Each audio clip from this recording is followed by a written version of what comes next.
So dito guys, may susubukan tayo. Alam nyo na to guys yung RG bag pre. May nakita kasi akong video tol kung paano gawin yung RG bag. And susubukan natin dito kung totoo ba talaga yung RG bag pre. Ang gagawin lang daw guys is ayan, mag-roll ka lang tapos RG. Paulit-ulit mo lang siyang gawin guys. Kagaya nung ginawa niya sa'yo ba, paulit-ulit kanyang niloloko. So ayun, okay na yun pre. Tignan natin kung gumana ba talaga yung RG bag tol. Solo to tol sa solo RG to pre. Ayan, feeling ko mukhang okay naman guys parang gumagana naman tol ayan Siyempre guys, i-show na agad natin MMR natin, hindi to nakilala tayo. Uy, global 22 bush. Ala, oh my god.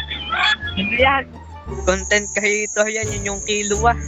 Stock mo, Killua yan. Si Killua yan. Profile niyan yung KOF Negution. Lagi nalabas sa akin yan. Ayos yan, magaling yan mag-Gusion. Kita ko. And hindi ko alam guys kung paano malaman kung gumana ba yung RG bag. Ayan kung nakikita nyo yung hero ng kalaban tol, Alice Angela, parang meta naman yan RG bag ba yan? Yan na ba yung RG bag tol? Parang nasa meta yung hero ng kalaban Tapos nako, dalawang mythic yung kakampi. Nasa immortal na ako guys Gumana ba guys? Sa tingin nyo, gumana ba yung RG bag natin pre? Parang yung kakampi ko ata yung naging RG bag dito tol Parang yung kalaban yung nag-RG bag tol, para maging mahina yung kalaban nila. Kami ata yung naging RG bag dito guys. Tingnan nyo dito. Pero nakakapalag-palag naman guys. Medyo kayang-kaya naman. Pero ayun nga, di ko alam kung gumana ba yung RG bag tol. Comment nyo nga dyan guys sa comment section. Magbabasa ako tol kung gumana ba yung RG bag dito sa ginawa ko pre. O baka may iba pa kayong paraan na alam guys kung paano mag-RG bag tol. Sawang-sawa na ako sa lost streak Mukhang kailangan na natin mag-RG bag guys. And ayun guys, ako nga pala si Killua, ang top global Gusion ng mga Bisaya. Basta wag nyo kakalimutan guys, basta Bisaya nga ni. Ay wait lang, syempre wag nyo muna kakalimutan i-like and follow yung page natin mga tol. Basta Bisaya nga ni, palautog.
Those guys are a bit off.